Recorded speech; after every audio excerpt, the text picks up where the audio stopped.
but Jesus on high. There we never shall die.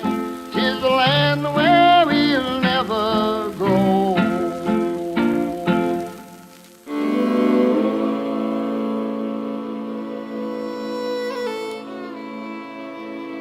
I've heard of a land on a faraway stream. 'Tis a beautiful home of the soul, built by Jesus on high. There we never shall die. 'Tis a land where we'll never grow.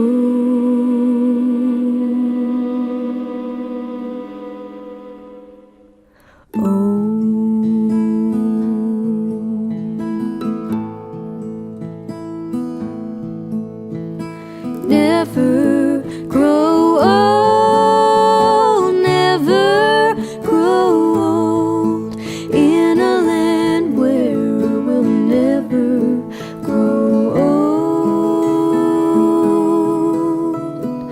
Never grow old, never grow old, in a land where we'll never grow old.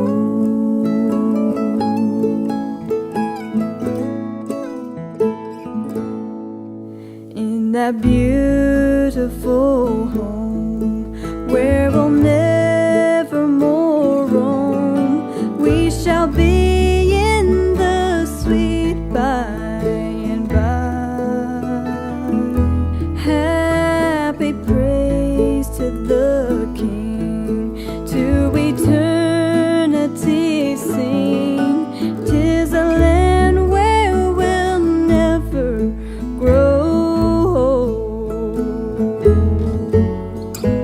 Never grow old, never grow old, in a land where we'll never grow old. Never grow old, never grow old, in a land where we'll never grow old.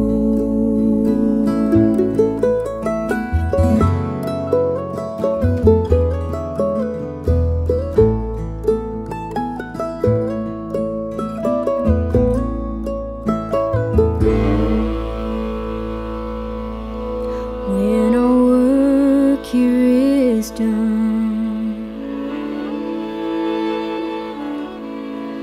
and the life crown is won,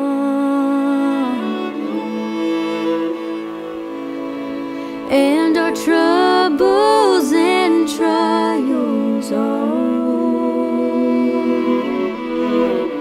all our sorrow will end,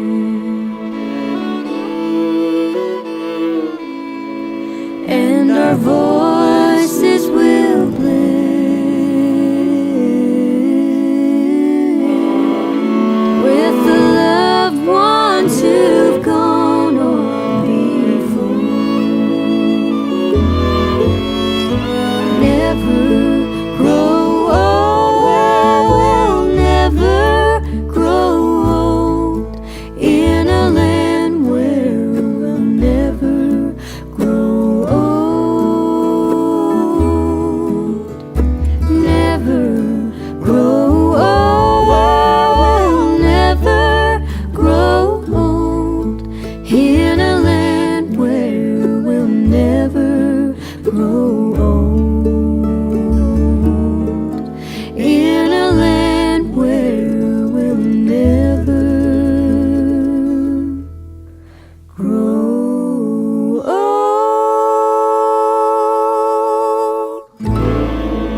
Ladies and gentlemen, I'm Jim Tench. I'm the board president of the Birthplace of Country Music.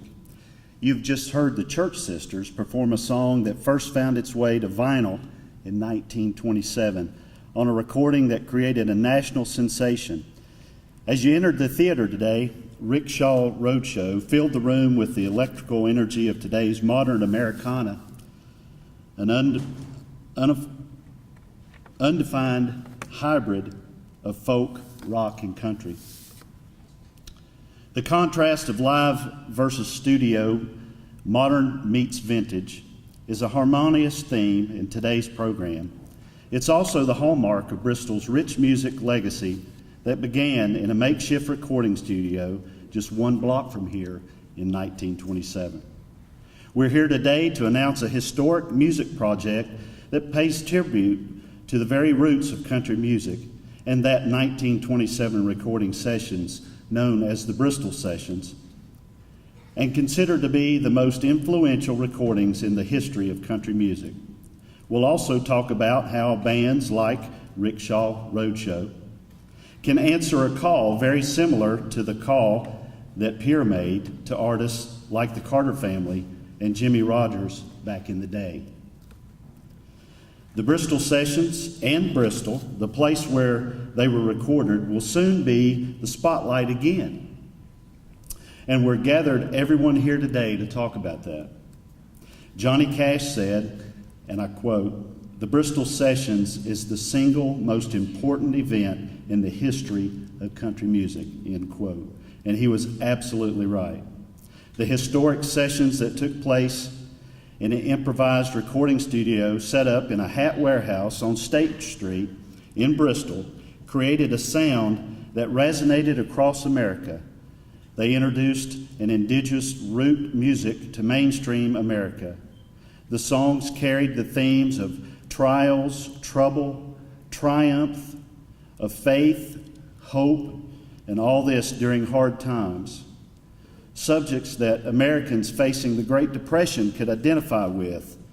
Sales of this and subsequent recordings went through the roof and gave rise to what we now know as country music, and produced new superstars such as Jimmy Rogers and the Carter Family. To commemorate the Bristol Sessions and their lasting influence of American popular music, a brilliant new Smithsonian-affiliated museum will open right here in Bristol on August the 1st, the Birthplace of Country Music Museum. All right.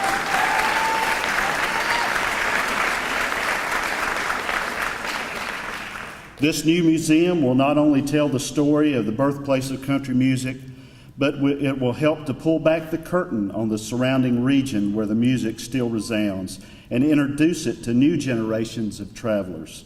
And we are all excited about that. We know that one of the great powers of music is its ability to inspire and bring together people. Our Bristol Rhythm and Roots Reunion Music Festival is evidence of that every third weekend in September. Our new Birthplace of Country Music Museum has the potential to do the same thing year-round. Tennessee and Virginia share Bristol as the state line, as you know, runs right down the middle of State Street. Two states and two city governments have come together to reintroduce these historic recordings to the public and spread the word that there is much more waiting for them to come and enjoy. But instead of cutting a ribbon on the new museum today, we'll open it with a little more flair. A recording project featuring, are you ready? Dolly Parton, Vince Gill, Emmylou Harris, Marty Stewart, and many more country music greats. It's called Orthaphonic Joy.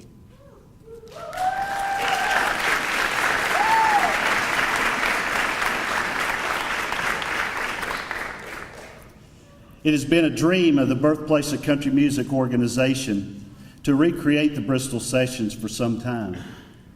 But how do you take a dream and make it a reality? With a little help from your friends, right? Veteran songwriter Rusty Morell's serendipitous connection to BCM board member John Renario started the process. Enter Rusty's good friend, Grammy Award-winning producer Carl Jackson, and now the dream was moving into reality. Carl Jackson has recruited some of Nashville's hottest stars and best musicians to create Orthaphonic Joy, and the results are magic. To really understand the relevance and importance of what happened in Bristol in 1927, you have to understand a man named Ralph Peer and his quest to find and record artists performing what was then known as hillbilly music. Fortunately, we have with us today someone who is an expert on the subject of the Bristol Sessions and Ralph Peer. We're happy to have her on board as our museum director. Her name is Jessica Turner. Jessica?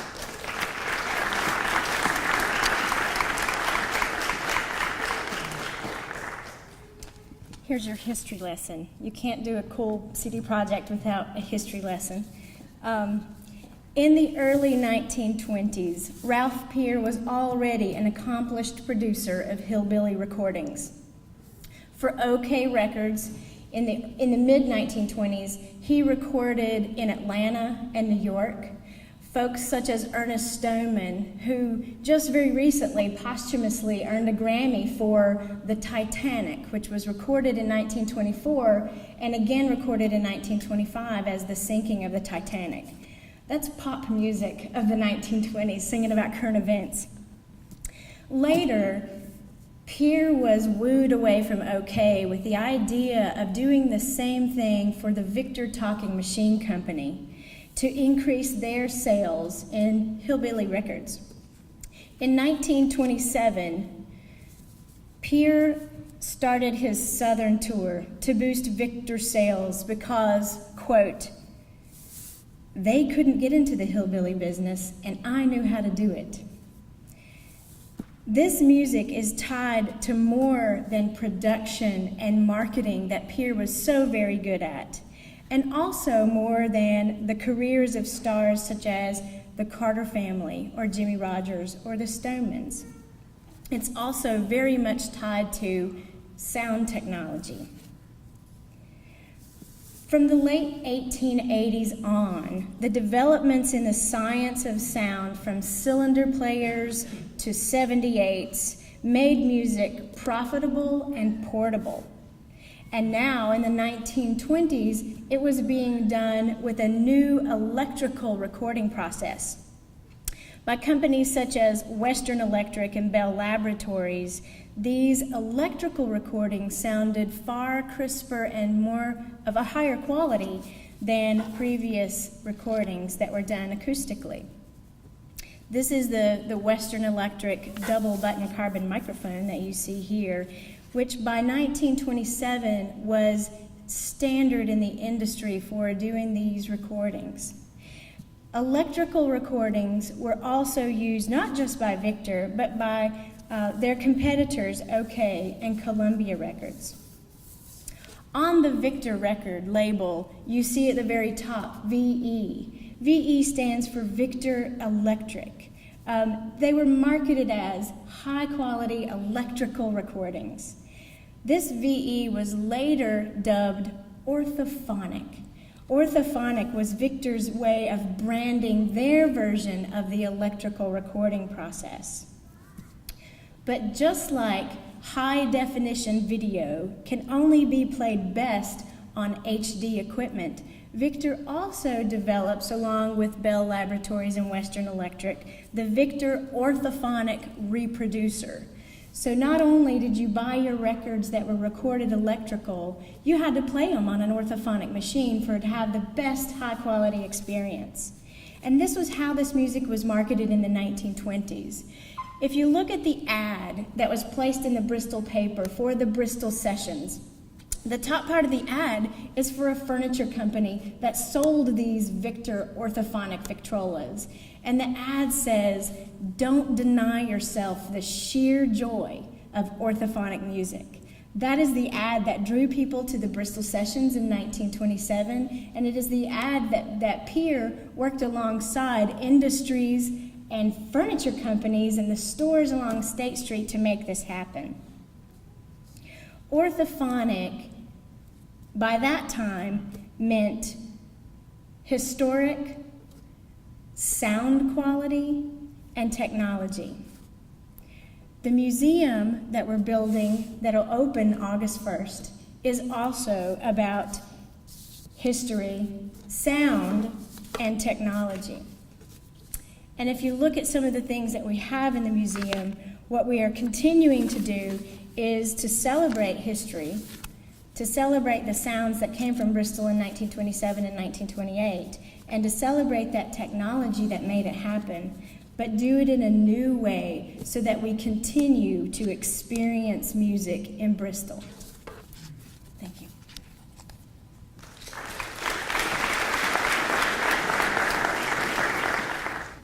I can't see anybody out there. Y'all with me?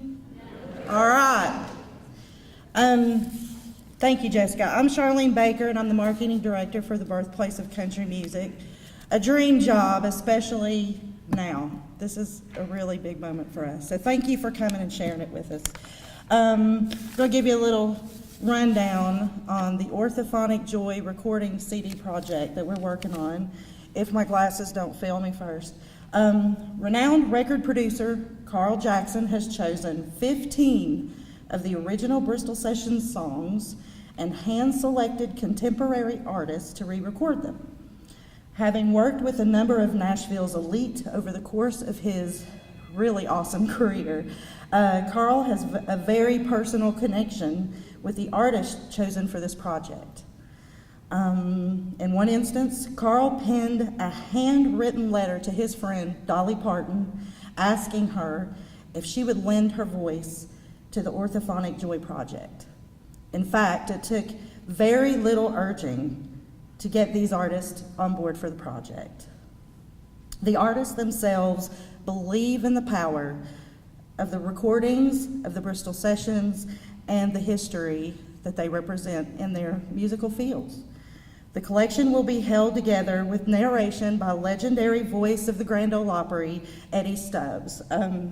And the CD project, if we haven't re-emphasized it enough, is Orthaphonic Joy, the 1927 Sessions, Bristol Sessions Revisited. The project is a term taken from the old Victor record ads of the time, just as you saw, and it will be released in October of this year. They're still being recorded. As Jim Tench announced earlier, the cast of country music superstars is just incredible. Dolly Parton, Emmy Lou, Vince, Marty, Doyle Lawson, Steve Martin, just a few names that we can tell you right now. And in addition to some of the familiar country music voices that you'll hear, newcomers such as Ashley Monroe and the Church Sisters in the video that you saw earlier from here in Southwest Virginia and recorded the amazing video you saw at the beginning of our program. Here's a look and listen to some of what we've captured.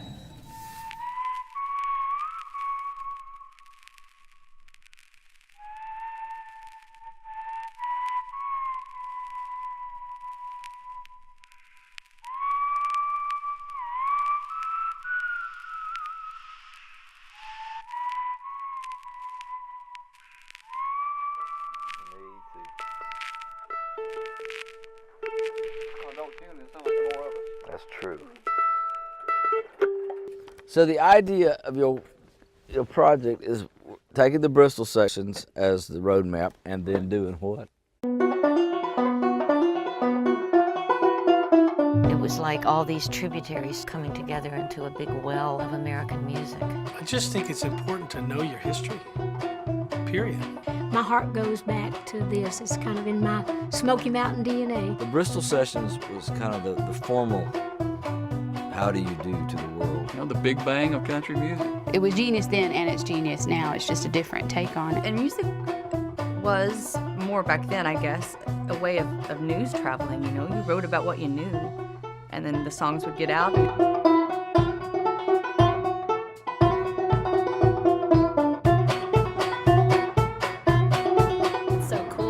Re-record them now with nice equipment, and it's just a tradition that's being passed on, and that's the tradition of American music. To me, they're so beautiful because one is so steeped in church and one is so steeped in hard times. And if that doesn't epitomize what our country has been and kind of will always be, then I don't know what does.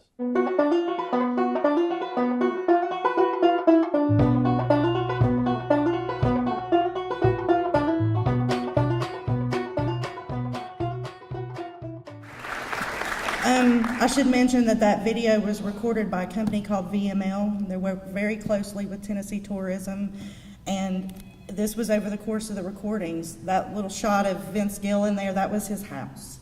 Pretty cool. Little backstory. The term Orthaphonic Joy, that, as you know, was coined by the Victor Talking Machine Company and served as Ralph Peer's call to artists to take part in the 1927 Bristol sessions. In the creation of this project, the concept of orthophonic joy became almost like a mantra, and it took on a whole new meaning. What is orthophonic joy? To us, orthophonic joy encompasses what we feel in our hearts when music touches our soul. It's the exhilaration of hearing your favorite song on the radio, the ceremony of playing a vinyl record, examining the sleeve while you place the needle on the record player, and listening with the headphone on for hours, from start to finish. It's the accomplishment of mastering a chord or writing a great lyric. It's the song that's been passed down through generations. Music can unify, enlighten, inspire, and it's created to be shared. There's something electric about the synergy created between an artist and his audience when fans come together. Sharing the orthophonic joy is what the birthplace of country music is all about. And as we speak, another announcement just like this one is taking place in Nashville at the Country Music Hall of Fame. National and international media, along with our local media, were invited. Marty Stewart, Eddie Stubbs, Carl Jackson are all there, and they're telling the world about Bristol, the Bristol Sessions, and Orthophonic Joy, and how that music inspired those artists to create what they do today. They're spreading the joy as we are, and we have our friends at Virginia's Tourism and Tennessee Tourism to thank, and the Bristol Convention and Visitors Bureau for everything that they've done to make this a reality. Without them, this project simply would not be funded or exist. And to them, we're very grateful. There will be one more special feature to the Orthophonic Joy CD project, and here to tell you more about it is BCM branding specialist Reagan Streetman and Chris Trulson. He's one of our interns who's worked really hard on this project. He's from East Tennessee State University's Old Time or Bluegrass Pride Band. Anyway, he's got like 3 bands. I can't keep up with them. And they want to tell you about something else we've got going on. So welcome on all here.